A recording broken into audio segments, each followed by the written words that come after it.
పేదవాడికి న్యాయం చేయాలన్న ఏకైక లక్ష్యంతో తెలుగుదేశం పార్టీని స్థాపించి అనేక సంక్షేమ పథకాలతో పాటు ఉమ్మడి రాష్ట్రాన్ని అభివృద్ధి బాటలో పయనింపజేసిన ఘనత టీడీపీ వ్యవస్థాపక అధ్యక్షులు మాజీ ముఖ్యమంత్రి దివంగత నందమూరి తారక రామారావుకే దక్కుతుందని జిల్లా పార్టీ అధ్యక్షులు ఏలూరు ఎమ్మెల్యే బడేటి చంటి పేర్కొన్నారు.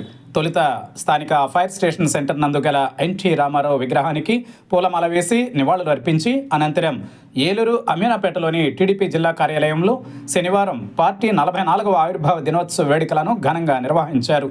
తొలుత పార్టీ జెండాను పార్టీ జిల్లా అధ్యక్షులు ఎమ్మెల్యే బడేటి చంటి, జిల్లా పార్టీ ప్రధాన కార్యదర్శి జగ్గవరపు ముత్తారెడ్డి, ఏలూరు మేయర్ షేక్ నూర్జహాన్ తదితరులు ఆవిష్కరించారు. అనంతరం కార్యాలయంలోని ఎన్టీఆర్ విగ్రహానికి పూలమాలలు వేసి ఘన నివాళులు అర్పించారు. అనంతరం జరిగిన సభలో ఎమ్మెల్యే బడేటి చంటి మాట్లాడుతూ తెలుగుదేశం పార్టీ ఆవిర్భావం ఆంధ్రప్రదేశ్కు వరం వంటిదని ప్రస్తుతించారు. పేదల సంక్షేమమే లక్ష్యంగా రాజకీయ రంగ ప్రవేశం చేసిన ఎన్టీ రామారావు ముఖ్యమంత్రిగా బాధ్యతలు స్వీకరించిన తరువాత కిలో ₹2 బియ్యం, పేదవానికి గూడు, చేనేత ధోవతులు వంటి వాటిని ప్రవేశపెట్టి పేదల గుండెల్లో చిరస్థాయిగా నిలిచారని కొనియాడారు. తెలుగు రాష్ట్రానికి అసలైన రాజకీయం నేర్పింది ఎన్టీఆర్ అని పేర్కొన్నారు.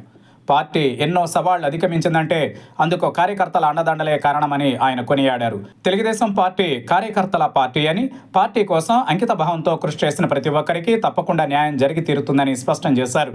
ఎన్టీఆర్ ఆశయాలను ముందుకు తీసుకువెళుతున్న ఘనత ముఖ్యమంత్రి చంద్రబాబుకే దక్కుతుంది అన్నారు.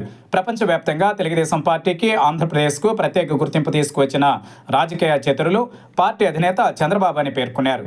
జిల్లా పార్టీ ప్రధాన కార్యదర్శి జగ్గవరపు ముత్తారెడ్డి మాట్లాడుతూ తెలుగువారి ఆత్మగౌరవాన్ని ప్రపంచవ్యాప్తంగా వ్యాపింపజేసిన ఘనత ఎన్టీ రామారావుకే దక్కుతుందని పేర్కొన్నారు. ఆయన పార్టీని బ్రహ్మ ముహూర్తంలో ప్రకటించడం వల్ల నేటికి పేదలకు సేవ చేసే విషయంలో పార్టీ ఎన్నో సంక్షేమ పథకాలను అమలు చేస్తోందన్నారు.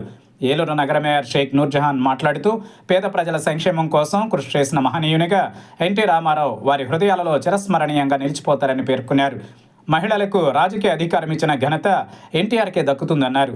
అనంతరం టీడీపీ 44 వసంతాలు పూర్తి చేసుకున్న సందర్భంగా ప్రత్యేక ప్రతిజ్ఞను నగర పార్టీ అధ్యక్షులు చూడే వెంకటరత్నం అందరితో చేయించారు. 44 వసంతాల ప్రత్యేక బ్రోచర్ను విడుదల చేశారు. ఈ సందర్భంగా పార్టీ సీనియర్ నాయకులు కొల్లేపల్లి రాజు, పోలమరశెట్టి గోపాలకృష్ణ, డోలా పరశురాములను ఘనంగా సన్మానించారు. ఈ కార్యక్రమంలో Mala corporation director Dasari Anjaneyulu, AMC chairman Mamillapalli Parthasarathi, ఈడా చైర్మన్ పెద్దిబోయిన శివప్రసాద్, పార్టీ జిల్లా మీడియా కోఆర్డినేటర్ చల్లా వెంకట సత్యవర ప్రసాదరావు, జిల్లా అధికార ప్రతినిధి పూజారి నిరంజన్, పార్టీ నగర కార్యదర్శి రెడ్డి నాగరాజు, కోఆప్షన్ సభ్యులు ఎస్ఎంఆర్ పెదబాబు మరియు తెలుగుదేశం పార్టీ ఏలూరు జిల్లా కమిటీ సభ్యులు తదితరులు పాల్గొన్నారు.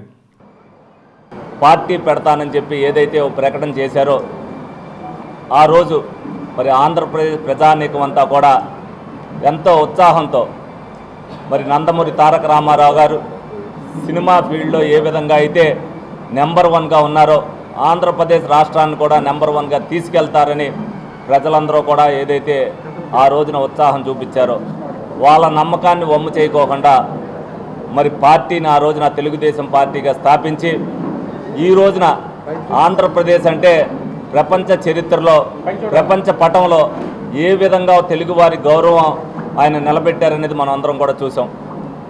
మరి ఆనాడు ఎన్టీ రామారావు గారు నేషనల్ ఫ్రంట్ పెడతాం కాబట్టి దాంట్లో ఏదైతే కేంద్ర ప్రభుత్వంలో కూడా ఏదైతే ఆయన ఒక చక్రం తిప్పాడో ఆ పార్టీ పెడతాం వల్ల ఎంతమంది బడుగు బలహీన వర్గాలకి, ఎంతమంది కొత్త తరం నాయకులకి ఏ విధంగా తెలుగుదేశం పార్టీ మరి వాళ్ళందరికీ కూడా స్థానం కల్పించిందనేది ఆంధ్రప్రదేశ్ ప్రజానీకం అంతా కూడా చూశారు.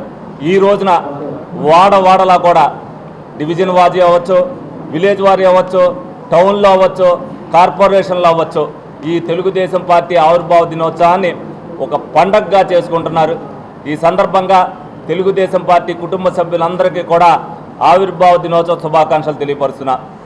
అలాగే గౌరవనీయులు ముఖ్యమంత్రి చంద్రబాబు నాయుడు గారు ఏదైతే ఆవిర్భావ దినోత్సవం, ఎందుకంటే 2019 నుంచి 24 వరకు కూడా ఎన్నో ఆటుపోట్లు తట్టుకుని మరి కార్యకర్తలందరూ కూడా ఎన్నో కేసులకి దేనికి కూడా వెనక్కి తగ్గకోకుండా 2024లో పార్టీ రావడానికి ప్రతి కార్యకర్త కూడా సైనికుడి కింద ఏ విధంగా అయితే కష్టపడ్డారో వాళ్ళందరికీ కూడా గుర్తించి డెఫినెట్గా వాళ్ళందరికీ కూడా స్థానం కల్పిస్తూ భవిష్యత్తులో ఇంకా స్థానం కల్పించవలసిన అవసరాలు ఉన్నాయని కూడా చెప్తూ ఈ రోజున పార్టీ ఆవిర్భావ దినోత్సవాన్ని ప్రతి జిల్లా హెడ్ క్వార్టర్లో, అదేవిధంగా నియోజకవర్గాల్లో, ఆయన స్వయంగా మరి 11:30 కాడి నుంచి కూడా ఆయన మాట్లాడతాం.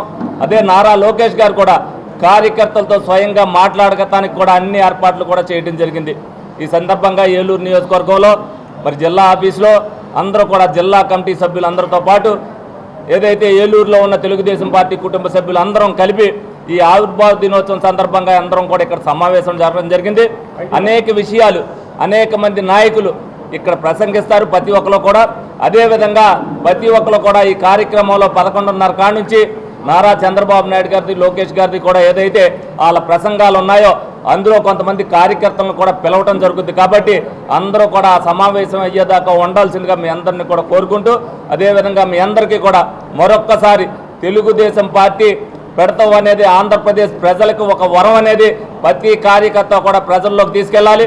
ఎన్టీఆర్కి ముందు ఎన్టీఆర్ తర్వాత అంటే తెలుగుదేశం పార్టీకి ముందు తెలుగుదేశం పార్టీ తర్వాత తెలుగుదేశం పార్టీ అధికారంలో ఉన్నప్పుడు ఏ విధమైన అభివృద్ధి జరిగింది అనేది ప్రజల్లోకి తీసుకెళ్లాల్సిన బాధ్యతని ప్రతి ఒక్కరు కూడా తీసుకోవాలని సందర్భంగా తెలియజేస్తూ మరొక్కసారి మీ అందరికీ కూడా ఆవిర్భావ దినోత్సవ శుభాకాంక్షలు తెలియపరుస్తున్నాను.